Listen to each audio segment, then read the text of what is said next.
Investor का एक query जो आज सबसे ज़्यादा पूछा गया कि क्यों इस स्मॉल कैप में गिरावट ज़्यादा देखने को मिल रहा है। पिछले एक साल का आंकड़ा देखें तो वाकई में स्मॉल कैप इंडेक्स ने इन्वेस्टर को काफ़ी ज़्यादा निराश किया है। जहाँ पे आपको लार्ज कैप इंडेक्स में स्टेबिलिटी और कुछ पॉजिटिव आंकड़े जुड़ते हुए देखने को मिले हैं, वहाँ पे स्मॉल कैप इंडेक्स ने इन्वेस्टर को काफ़ी ज़्यादा मायूस किया है। चलिए आज जानेंगे कि वाकई में आखिर किन कारणों के चलते स्मॉल कैप में यहाँ पे गिरावट दर्ज किया जा रहा है। चलिए शुरुआत करते हैं। लेकिन आप में से बहुत ऐसे इन्वेस्टर हैं जिनको पोर्टफोलियो रिव्यू और डिज़ाइन को लेकर प्रॉब्लम है। डिस्क्रिप्शन बॉक्स में आए, डिटेल चेक करें और व्हाट्सअप नंबर के थ्रू हमारे साथ जुड़ सकते हैं। सबसे पहले हम ये देखते हैं कि पिछले एक साल में कुछ ऐसे इंडेक्स का आंकड़ा कैसा है। जैसे कि मैं लार्ज कैप, मिड कैप और स्मॉल कैप इंडेक्स का आंकड़ा देखूँ, आप यहाँ पे देख सकते हो। अगर मैं BSE स्मॉल कैप इंडेक्स का आंकड़ा देखूँ तो पिछले एक साल में 9.90% का गिरावट दर्ज किया गया है। और पिछले 6 महीने का 2025 का आंकड़ा देखें तो स्थिति नेगेटिव ही देखने को मिल रहा है। वैसे अगर मैं निफ्टी 50 की बात करूं तो यहाँ पे आंकड़े पॉजिटिव है, करीबन 6% का यहाँ पे पॉजिटिव आंकड़ा देखने को मिल रहा है। और 2025 में भी निफ्टी 50 का आंकड़ा पॉजिटिव ही देखने को मिला है। वैसे अगर मैं BSE मिड कैप की बात करूँ तो यहाँ पे गिरावट 1.86% का देखने को मिल रहा है। अगर यहाँ पे हम देखें तो स्मॉल कैप में गिरावट ज़्यादा देखने को मिला है अगर मैं लार्ज कैप और मिड कैप इंडेक्स से कंपेयर करूँ तो एक बात तो काफ़ी क्लियर है कि स्मॉल कैप इंडेक्स में दबाव ज़्यादा देखने को मिल रहा है। चलिए अब जानते हैं कि किन कारणों से ऐसे इंडेक्स में दबाव देखने को मिल रहा है। जो सबसे फर्स्ट रीजन मैं आपके सामने रखूँगा, जब भी स्मॉल कैप या मिड कैप इंडेक्स में काफ़ी बड़ा रैली देखने को मिलता है तो कुछ सालों के लिए ऐसे इंडेक्स में या ऐसे मार्केट कैप में थोड़ा सा आंकड़ा सुस्त देखने को मिलता है। इट मीन्स कि बहुत ज़्यादा जंप के बाद कुछ प्रॉफिट बुकिंग होता है। और ये जो आंकड़ा है, देखा गया है कि ये 1.5 से 2 साल का सिचुएशन देखने को मिलता है। और ऐसे में स्मॉल कैप और मिड कैप इंडेक्स काफ़ी कम पैसा बना के देते हैं या फिर नेगेटिव रिटर्न देखने को मिलता है। और अभी जो सिचुएशन देखने को मिल रहा है कि यहाँ पे प्रॉफिट बुकिंग चल रहा है। जो स्मॉल कैप के स्टॉक्स है इसमें प्रॉफिट बुकिंग के चलते यहाँ पे दबाव बढ़ता जा रहा है।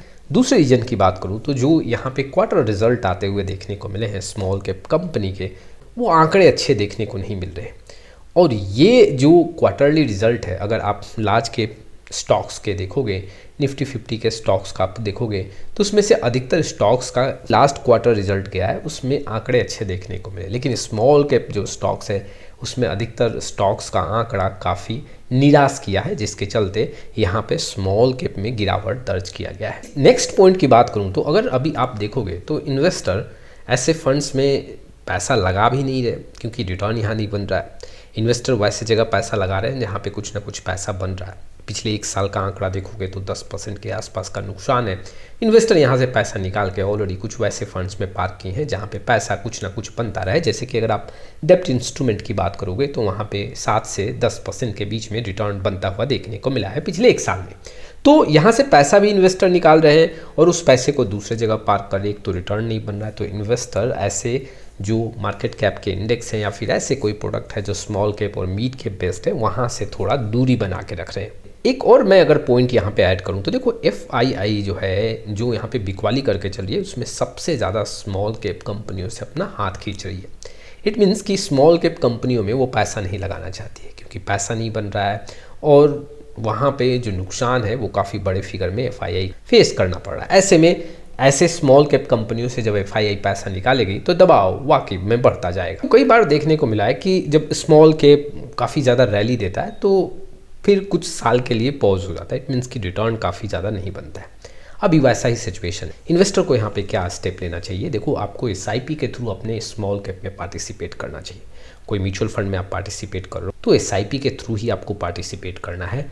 समय लगेगा, यहाँ पे आपको 1.5 से 2 साल का एक ड्यूरेशन होगा जिसमें स्मॉल कैप में आपको रिटर्न काफ़ी कम बनता हुआ देखने को मिलेगा। इन्वेस्टर को इंतज़ार करना चाहिए। स्मॉल कैप में हो सकता है कि यहाँ पे और दबाव देखने को मिले, लेकिन देखो दबाव में ये आपके लिए अपॉर्चुनिटी साबित होगा। दबाव में अगर आप कुछ वहाँ पे लमसम करोगे तो यहाँ पे कुछ लंबे समय में एक अच्छा रिटर्न स्मॉल कैप के जो म्यूचुअल फंड में उसमें देखने को मिल सकता है। फिलहाल जो भी इन्वेस्टर पिछले 6 महीने 8 महीने में स्मॉल कैप में पार्टिसिपेट नहीं किए हैं, आंकड़े थोड़े से यहाँ पे कमज़ोर देखने को मिल रहे हैं, तो वो अपने म्यूचुअल फंड में स्पेशली स्मॉल कैप में कुछ लमसम कर सकते हैं। लेकिन आपको अपने म्यूचुअल फंड, जो भी स्मॉल कैप म्यूचुअल फंड है, उसका आंकड़ा जरूर देखना चाहिए कि आखिर गिरावट हाई से कितना देखने को मिल रहा है। आने वाले समय में मैं आपके सामने ये वीडियो जरूर रखूंगा कि अभी जो स्मॉल कैप म्यूचुअल फंड है अपने हाई से कितने गिरे हुए हैं और क्या अपॉर्चुनिटी देखने को मिल रहा है, नहीं मिल रहा है, कैसे स्मॉल कैप म्यूचुअल फंड में अपॉर्चुनिटी देखने को मिल रहा है। नेक्स्ट डे हम इस पे चर्चा जरूर करेंगे। चलिए आज के लिए बस इतना ही, फिर मिलेंगे एक नए वीडियो के साथ। तब तक के लिए जय हिंद, जय भारत।